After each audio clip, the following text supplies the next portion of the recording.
Did you know that success can actually become harder before anything is visibly wrong? So many high performers don't burn out because they lack discipline, strategy, or motivation. They burn out because stress never fully de-escalate. So it turns into internal pressure, and your way to think, your way to do gets cloudy before your results suffer. And in this episode, we explore why that happens, basically. Okay, why stress shifts from your comfort zone, or anyway, what you think is your comfort zone, into something that reshapes how you think, decide, and operate. And why even people who know the tools, teach performance, and build a seven figures business can hit a point where effort alone no longer creates results. And we do this with the new guest. And this guest is Rochelle Carrington from Mindset Matters. How are you? Very good. Thanks for inviting me on. Appreciate it. Right. So, Rochelle, it's funny how I found you, first of all, because I was just scrolling and got interested in what you were saying. And I thought to myself, okay, I like this person. I like how she talks. And then after I realized that you are the author of Mindset Matters. So I'm sure that a lot of people don't know who is behind Mindset Matters because it is, usually creators have, like me, have the name Fabio Posca with the image and everything. And then they have the newsletter, right? But Right. I was very surprised in your case to see the figure after Mindset Matters. Correct? Yes, that is true. And what is the reason behind? There is any reason why you're not so like minded? It looks like Mindset Matters. I know because a Mindset Matters is something that I sometimes follow. It looks like it's more visible than the figure behind. Or is just my feeling, or was just my feeling me while I was scrolling? Because it possible was just No. Yeah, it's actually that's a very interesting insight. And in all honesty, I never even thought about it. When I originally went on Substack, and as we all do, when you're first on there, you're kind of trying to figure out how does this work and what's going on and how often and what do I name this and all those sorts of things. And so I just decided to name it Mindset Matters, kind of a play on words, and put my name afterwards. And it's interesting. I literally have not thought about that since then, but you can find me, up front and center on LinkedIn, on Facebook, on YouTube with my name. So now I'm wondering if I should change it. It was like one of those things I created and then I never thought about it again. I was just like, let's get some content out there and, but perhaps that should be changed. No. It's in the settings. Actually, there is an option where Yeah. where it divide the newsletter from the creator, and then you have the figure and you have the newsletter. But anyway, Right. regardless, I will have to work on that. Look at the settings. And what is your background? Who are you? Tell us more about you. So my background is I had a sales and management training company for about 13 years. And the way that I kind of got into this, and I've been doing, what I call this, which I'll explain in a second, for about 5 years now. But I got into it because I was one of those people who was a high performer. Well, still am, but high performer, built this business from scratch to about 1.2 million. That was the sales and training business. Had employees, had everything on paper, looked great. The challenge was that I didn't feel great. I felt a massive amount of pressure, massive amount of stress. I woke up every morning with this feeling of dread where it was just like, I have so much stuff to do. I'm never going to get it done. And it would just go on and on and on. And so, once you're under that kind of pressure for a while, you look for ways to alleviate it. And so I looked to the things that I knew about, which was mindset types of tools, which would be things like journaling or positive affirmations or meditation or reframing, the way you think about something.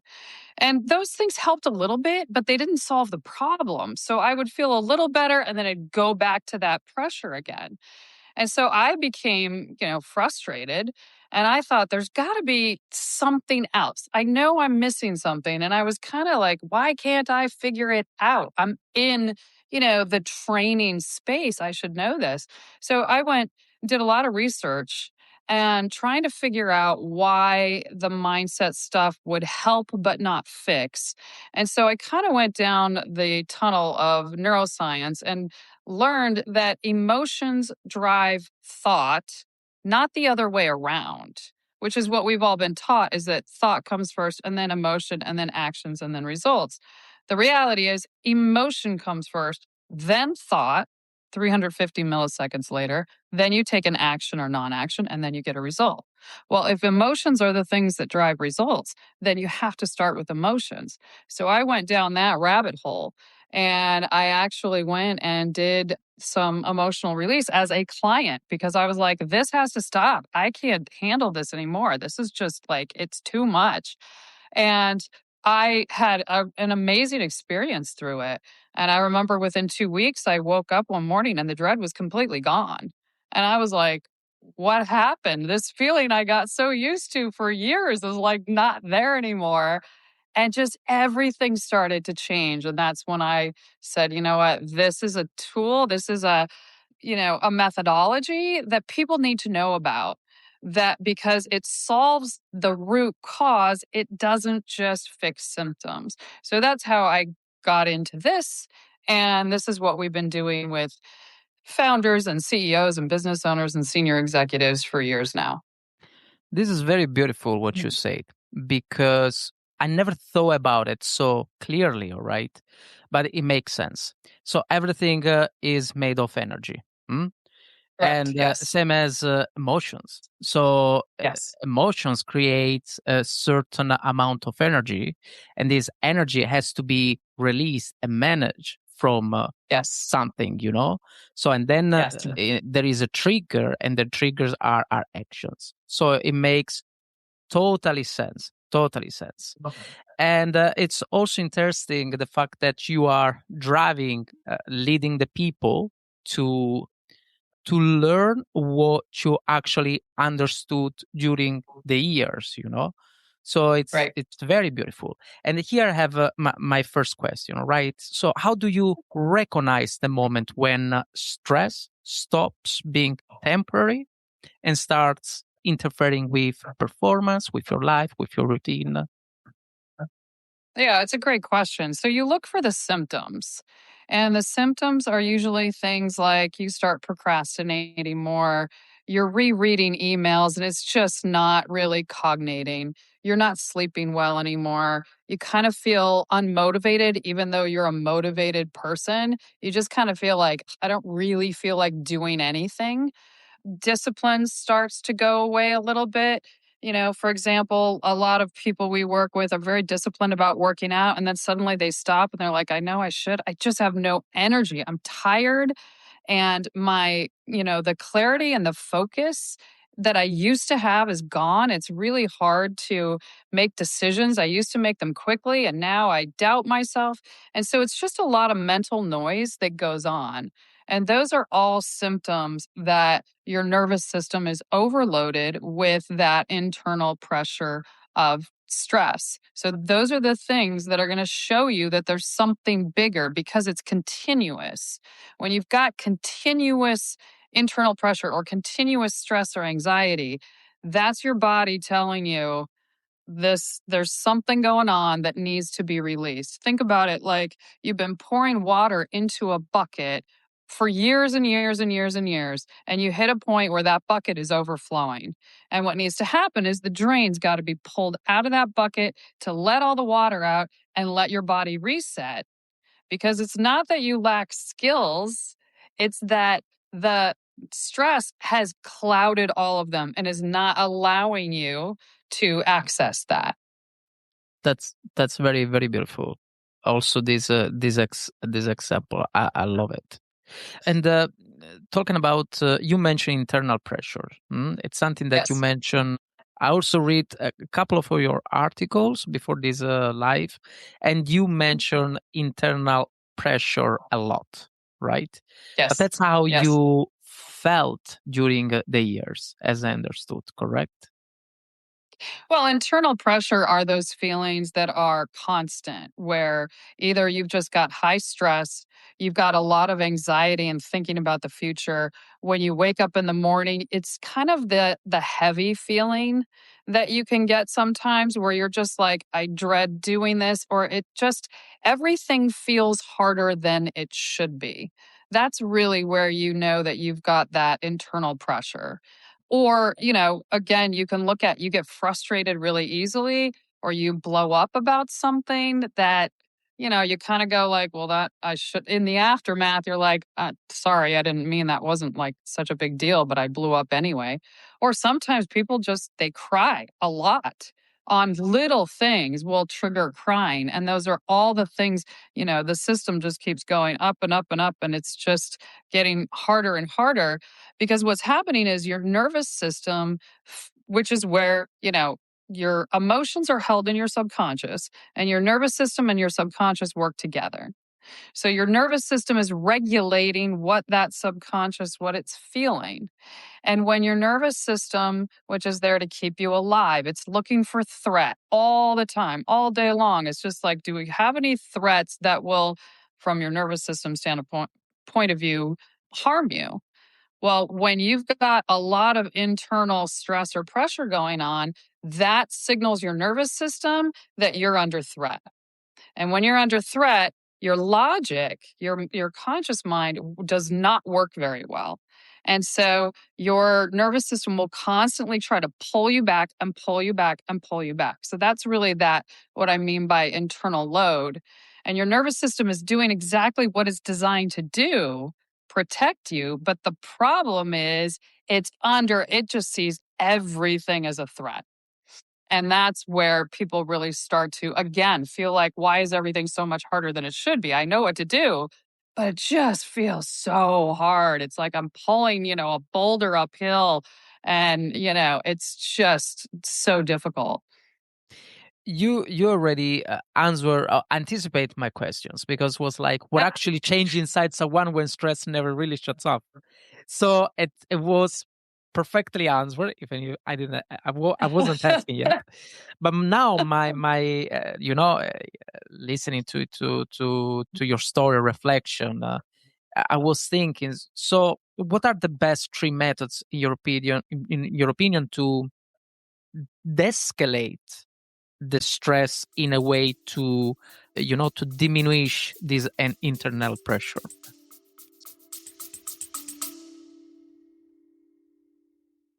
Hey guys, just a quick break. Here at Journey to Success, I want to welcome you into something special: the Journey to Success Club. It's more than just a newsletter. You will become part of the club. When you subscribe for free, you will be the first to know when new episodes are out, with inspirational notes to fuel your own journey. And if building a solid community that supports your dream has always been your goal, there is a premium section waiting for you, filled with email guidance, my recommendation, one-to-one DM support, and a book that helped me grow from 0 to 1,000 subscribers in just 5 months. Join us now at journeytosuccessclub.substack.com, or just click the link in the description. We're in this together, guys. Now, back to the show.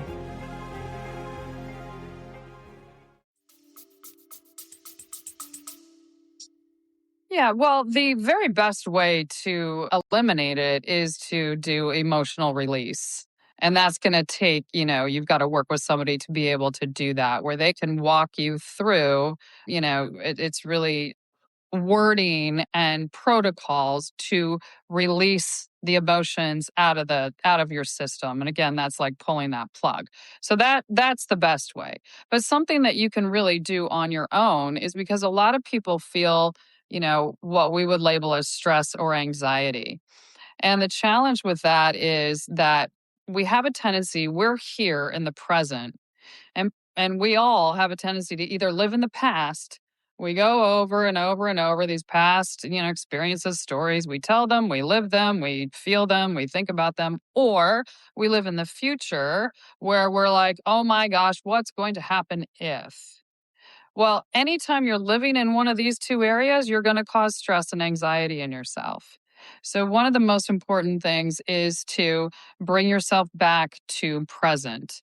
And that's something a lot of people talk about. But anxiety is all about trying to live in two time zones at once. I'm trying to live in the future and with my mind trying to figure out what the heck is going to happen and will I make the money and will this relationship work out, etc. And at the same time, but my body's in the present. So now I'm in two time zones, and that creates that incredible amount of anxiety. So what do you need to do? You've got to bring yourself back to just focusing on what you're doing right now and get out of the future. You cannot live in two time zones because your body, even though it's in the present tense, it will feel what your mind is thinking about. So it will feel all that anxiety. It thinks it's happening right now, even if it's something that you're concerned about in the past. Same thing goes, or I'm sorry, in the future. Same thing goes with if you're living in the past. Stop telling the story about how you were wronged or some bad thing that happened or whatever happened, because every time you retell that story, your body feels it again. It fills up with all of those negative emotions.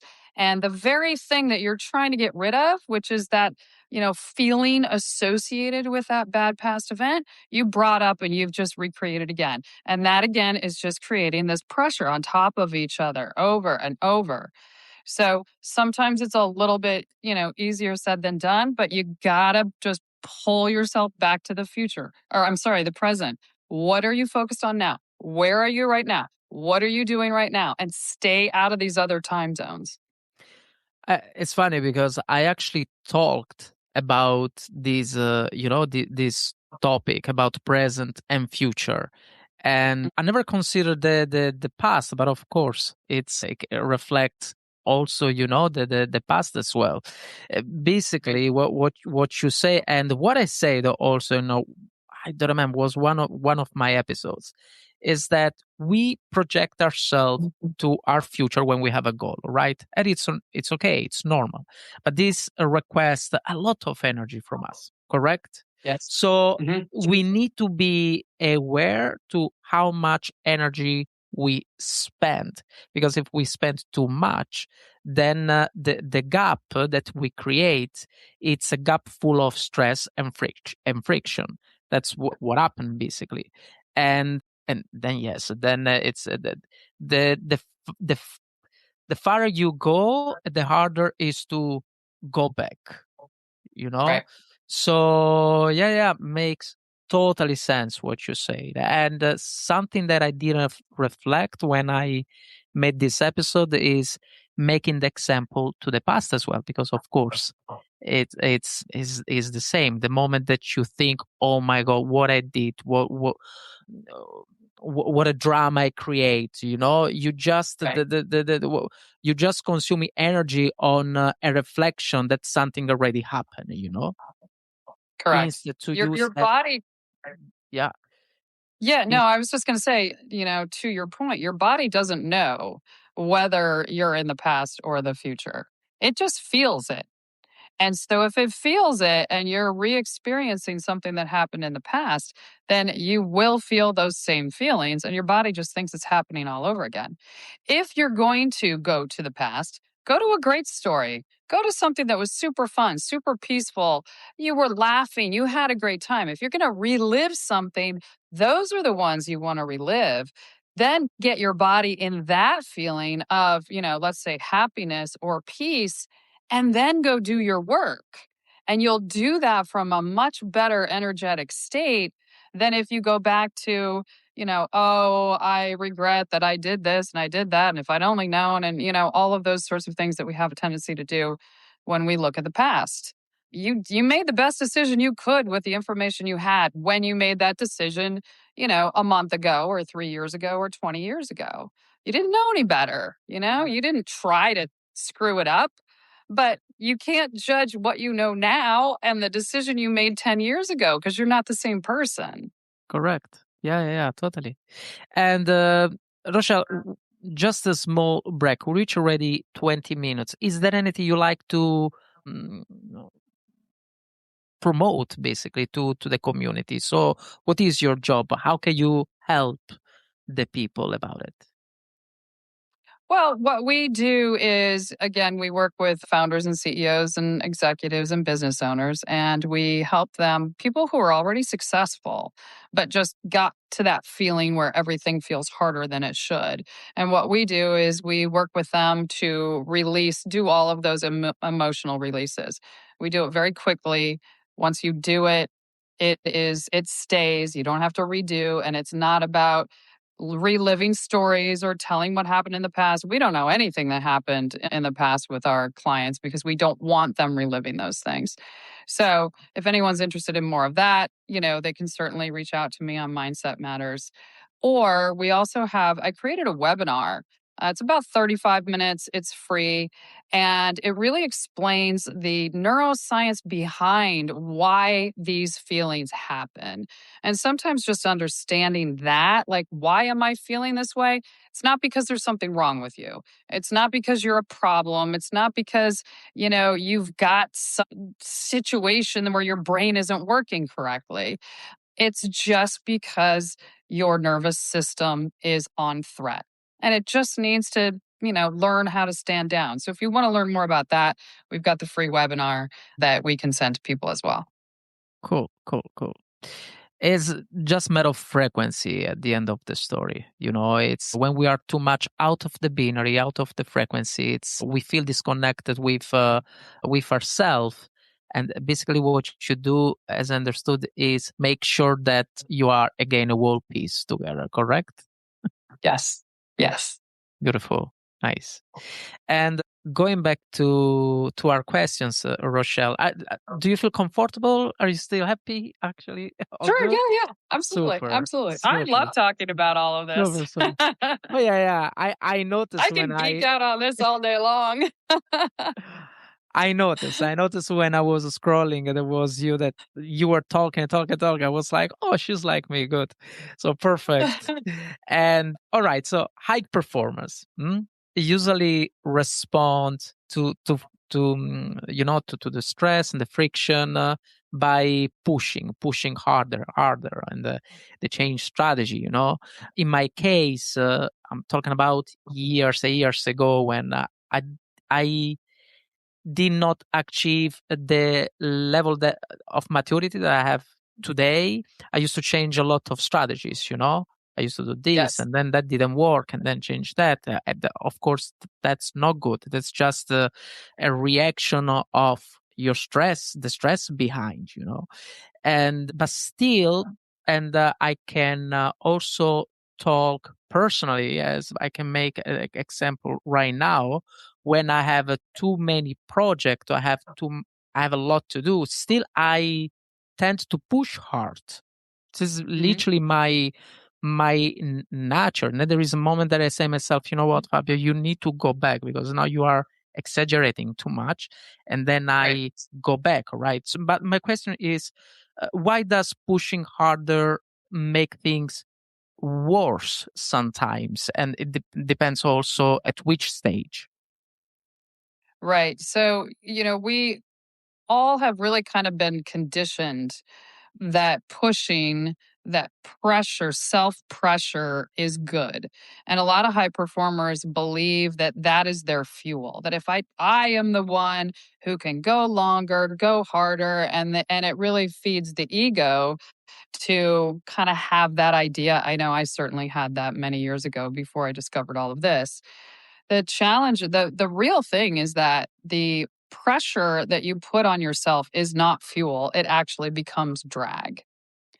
And if people would realize that, and the reason why it becomes drag is because, again, that emotional pressure starts to build and build and build in your nervous system.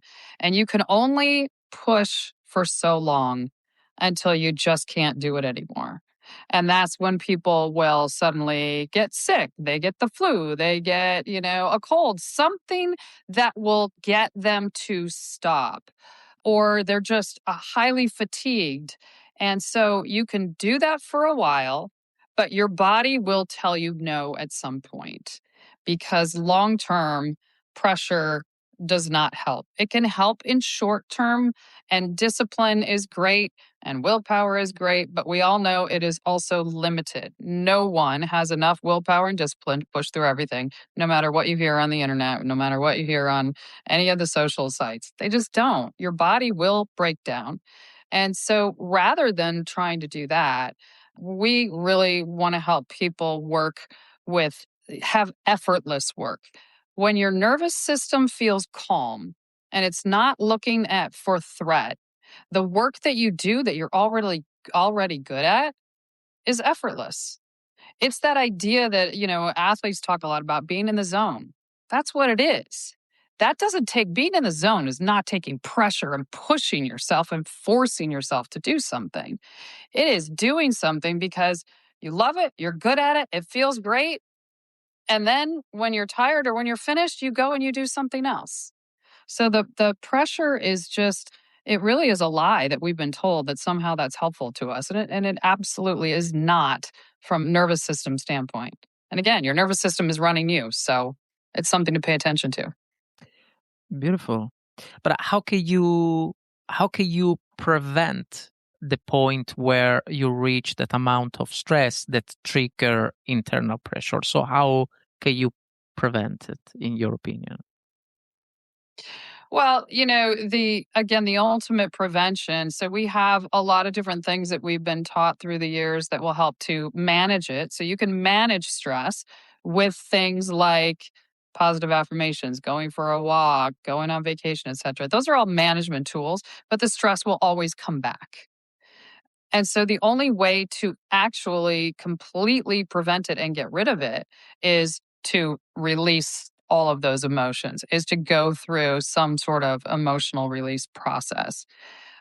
In terms of preventing it so you don't continue to build more, a lot of it again is, stay in the present, give yourself things to do, two things to do a day that you go, if I do these two things, when I accomplish these two, my day will be great.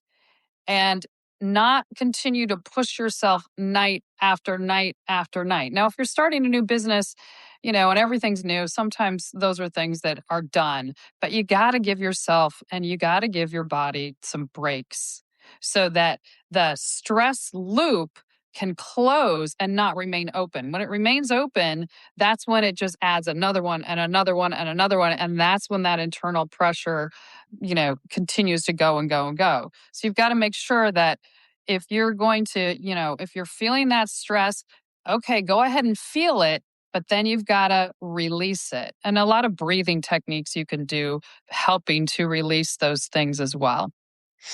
Okay. Okay. So I'm in a learning zone now, so I'm trying really to, to assimilate everything. So basically, what you're saying is be grounded. The end. It's the same story as you said before about reflect ourselves too much in the future. Correct. Right. So if we reflect Yes. too much ourselves in the future, we don't live the present. So it means that we don't really live. We're not grounded.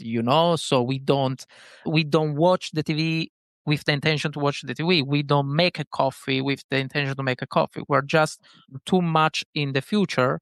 And that's Yes. create the problem. And of course, maybe that's already a sign, a prevention sign already, in my opinion. Yes, absolutely. The more we can be in the moment. So if you're making coffee, just enjoy making coffee. Yeah. And not thinking about, oh my gosh, I have to do this in 5 seconds. Why isn't the machine going? I got to jam this thing down. And the caffeine is so that I can keep going and going and going. those sorts of things where you're just doing an action just to do an action is really not helpful, because a lot of action doesn't necessarily get you where you want to go. The other thing that we work a lot with our clients on is inspired action. So when you have released all of that stuff out of your nervous system, what happens is your nervous system resets. You think clearly, decisions come easily, you're calm and peaceful. The amazing things is people's businesses grow like crazy because business just starts to come to them. You talked about energy. The energy of the person changes, the energy coming to them changes too. But with that, what we suggest to people is think about when you've got a task to do, whether it is, I've got to prepare for a podcast, or I need to go find new clients, or I need to write something for Substack, or whatever that task is. Think about what is the emotion that you would need to feel to make that task as easy as possible, because you already know how to do it. You're already pretty good at it. Doesn't mean you're perfect at it, but you're pretty good at it. So, what is the emotion that you want to feel that will make it even easier, that will make it feel more effortless? So, let's pretend if you're preparing for a podcast, it's curiosity. If I were super curious, I would really delve into whatever this person is talking about. I'd come up with great questions. Like, it would be fun because I'd be learning something while I'm preparing. So then what you do is you just close your eyes and you go, let me remember a time in the past where I just felt super curious, where it was just like there was something that I was so interested in. I could just look at it, read about it for days. And you relive that.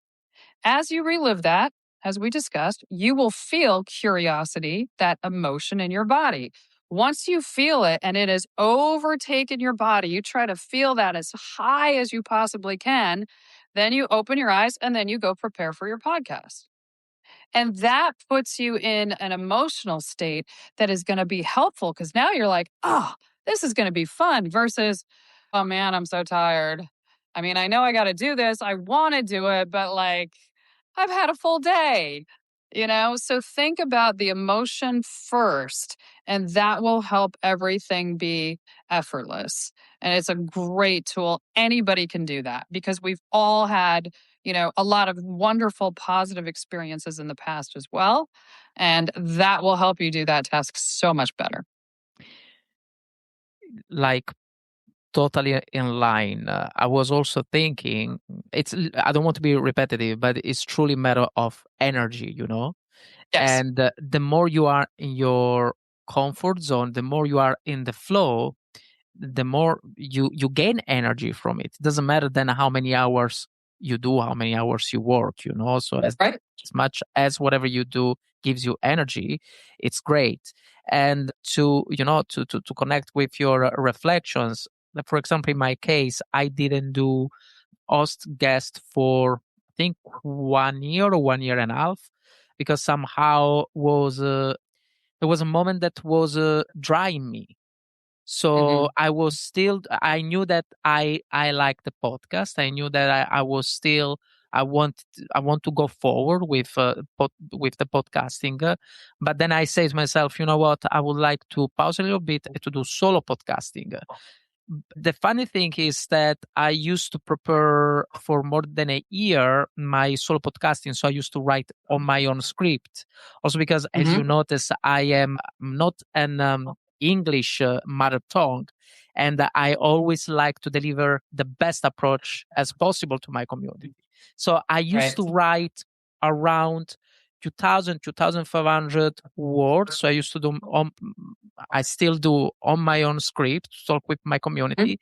That used to take me a lot of time, more than doing host guest, but somehow I was enjoying more. You know what I mean? Right. But I couldn't feel that extra hours. I couldn't, because I was in the flow.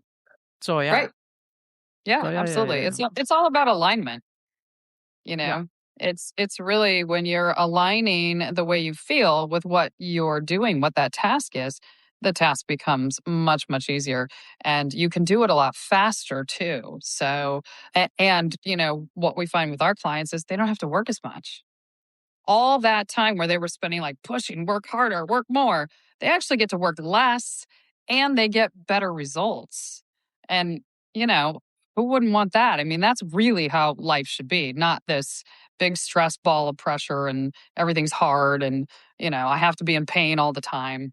That's nonsense. That's old school. It's not true. But Rochelle, I would like to make a question to you that it's out of of my timeline basically because now I'm curious. Okay, I agree with everything you say, right? But you still have Excellent. to do a lot of trial errors before to achieve your goal. So how can you prevent that? You cannot, like, there is anyway eventually a moment where you get stress because you don't figure out everything in one piece together, or not, or am I missing something here? Like, explain me better because here it's not that I disagree, but I would like really your opinion. I don't know if you understood what I meant, with the trial error situation, Yes. You still Yes. have to achieve the point where you reach your comfort zone and you are on the flow. To reach that, you have to learn a lot. Eventually you get stressed somehow. So explain me better this situation. How can someone prevent stress even if he has to do a lot of trial error and eventually get stress? Well, this is going to be an answer that most people don't really like. And that is that you choose what your feelings are. You can choose if you want to choose to feel stressed, you can choose to feel stressed. If you want to choose to feel peace, you can feel peace. What we have been conditioned in this world is that other people, other situations, the environment around you determines how you feel. And that is absolutely false because no situation can force you to feel anything. And we can point to a lot of different, stories about people who have had very bad things happen to them and they have a very, they have a great attitude about it or they have a great feeling about it and they're thankful for it even though it was something really difficult, and other people who could have the same thing and go, I'm a victim and I can't do anything and this is just my lot in life. So what we know is that you are the only person who can control your emotions. Nobody else can. You choose them. So the interesting thing is if you choose stress, that's okay. It is a choice and sometimes we do that.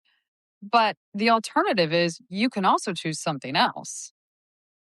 So you don't have to choose. So, for example, if you're driving down the road and somebody cuts you off, there are days when you probably choose to get really ticked. And there are days when you're like, no biggie, right?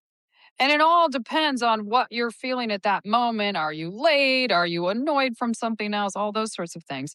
So the reality is, the more you take control of your emotions and you realize that you get to choose what it is, whether it's a positive emotion or a negative emotion, the more control you have over your life. Because the more positive emotions you feel, since it is all energy, the more positive you are going to get back from other people. So, and the idea of, failure and success, if we can really think of failure is it failure, is it feedback? It's feedback. If you're doing something and it doesn't turn out the way you wanted to, there's a couple of options. One is, okay, I had the wrong strategy or I had the wrong idea or I didn't do it well enough or correctly, right? So I could change any of those two things.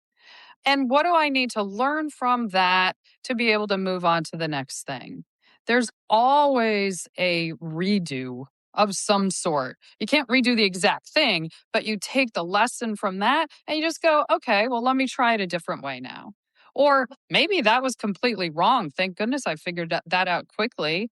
And now let me go do something else. Let me figure out a different way to accomplish that goal. So the failures are not something that is failure is not a something wrong with you. We all have it. It's like little blips. It's like glitches in the computer. It happens. We don't, throw up our hands and go, never mind, I'm never using a computer again. We just go, okay, reboot, try again, let's go. And that's kind of what we need to do with all of our failures. It's just reboot. I remember this is funny. I remember in one of my episodes, right? I was talking about failure, right? And then I was making an example. In a way, it's not that if you make lasagna. Well, I'm Italian, so I talk about food a lot. So it's not like that if you make lasagna, you burn once. Then you say, you know what? I failed. I never make it again. Right. Right. It's like, well, what burned it? Did I not pay You know? attention? I walked away. It was in the oven too long. Was the oven too high? Yeah, yeah. Was my oven not calibrated to whatever the recipe said? I mean, there could be a variety of things. It's not, a personal affront that I can never make lasagna again.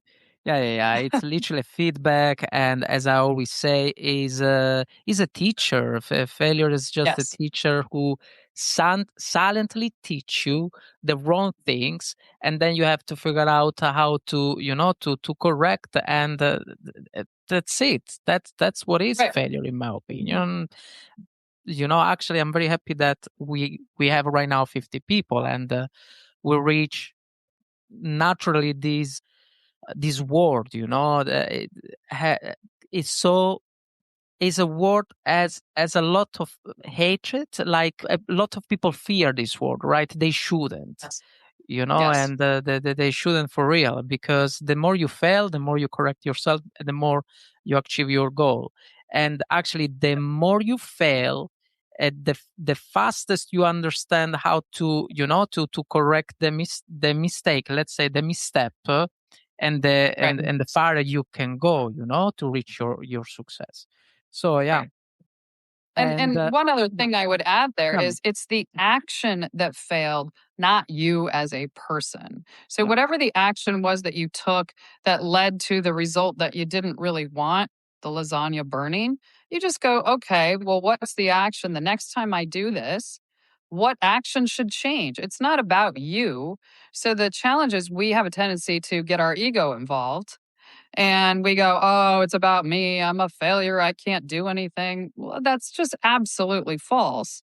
So, you have the choice to believe that if you want to, but it just doesn't lead you anywhere you want to go. Now you're in victim mentality. Victim mentality is never going to get you what you want, ever. And it allows other people to control you because you become a victim reliant on everything else that, surrounds you. We want people to know you have the choice. You make it happen. You create it. Your entire world. You create the good, you create the bad by how you feel, then what you think, then the action you take, and then you get your result. And so you've got to really think about what are you feeling? Most importantly, not what are you thinking? Feeling comes first. Emotion comes first. We discovered that back in 1990s. We've known this for 30 years and nobody's talking about it. yeah, correct. And still about failure, I was thinking also, still reflecting about what you said, is important to acknowledge what it failed in the process, right?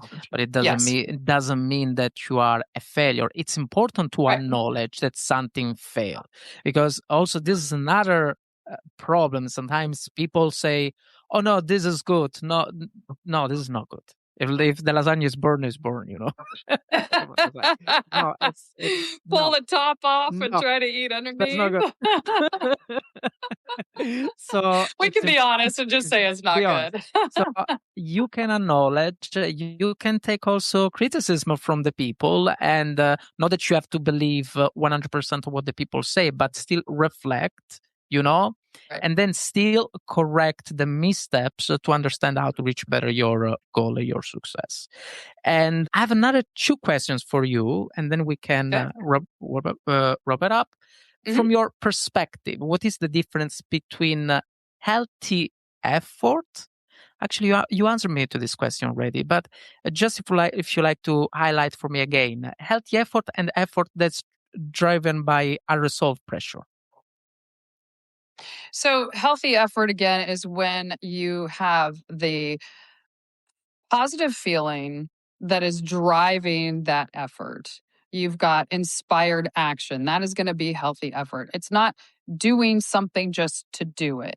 It's not just trying to tick things off of the task list that we all have that's got 1,000 items on it, most of which you're never going to do and probably don't really need to be done. So just like ditch half that, throw all that stuff away and figure out the 2 things you need to do those, you feel great, and then you keep going.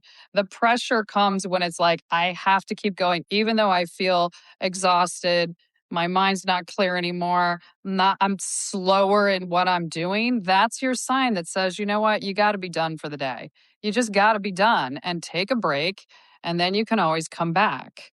And so that's really kind of the difference. And you look at how you feel. Do I feel good doing this? Or do I feel like it's a drag? Like, oh my gosh, I can barely get myself through it. That's going to be where you're pushing. And generally, the output, the result is not going to be as good. Super. Rochelle, thank you so much. I have just literally the last question, like before we wrap up, right? Let's say that someone takes one step after this conversation to reduce, stress, internal pressure. So what are your 3, let's say, top things that this person must do to reach a more peaceful life, basically? So the first thing would be stay in the present time zone. So that will get you out of that anxiety and regret, loop. Just stay in today. That would be the first thing. The second thing is you choose your emotions. So choose very carefully. And it doesn't mean you never feel a negative emotion, by the way. Of course, we all do. We're human, but you can also choose to flip it as quickly as you can. And then the other thing is to look for those symptoms of, burnout and internal stress.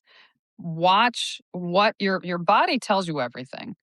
So you got to start listening to it because it's going to tell you, it's like your GPS. It will tell you if you're on the right road or if you've kind of gotten off and you're sort of like going into the ditch. And so as long as you're paying attention to it, you can, use some of the other tools that we talked about to get yourself back on the right road so that you don't end up completely burnt out or burning out relationships or businesses or things like that. So, and not having, the triggers that we all think about. So really just listen to your body. That's your GPS. And your nervous system is just trying to help you. So you got to let it do its job, but you got to listen to it at the same time. Rochelle, was beautiful this episode. Thank you so much. Thank you. For real. Very Yeah. And thank you. Time flew by. It's already 50 minutes. I don't know how it was for you. From this side was perfect. And we were talking about energy. I gained a lot of energy and I learned something from it. And I'm sure that someone learned as well here in this life. And guys, I want to hear from you, of course. And where do you feel the most internal pressure right now? Just let me know. This video is going to be translated as audio in my podcast, so we can you can listen back and you can reflect better. And have you noticed moment where pushing harder stop working for you? Just make questions like that. Things that Rochelle and I talk about it to have a more reflection. And if you enjoyed today's episode, please subscribe so you never miss an update. Even more important, share this episode with a friend who might be feeling stressed or stuck despite doing everything right. Thank you so much for being here on Journey to Success. And Rochelle, thank you for being here as well. And remember, together we're building a life with more clarity and less pressure. I hope also from my side. Love it. And I'll see you in the next episode. Cheers. Thank you.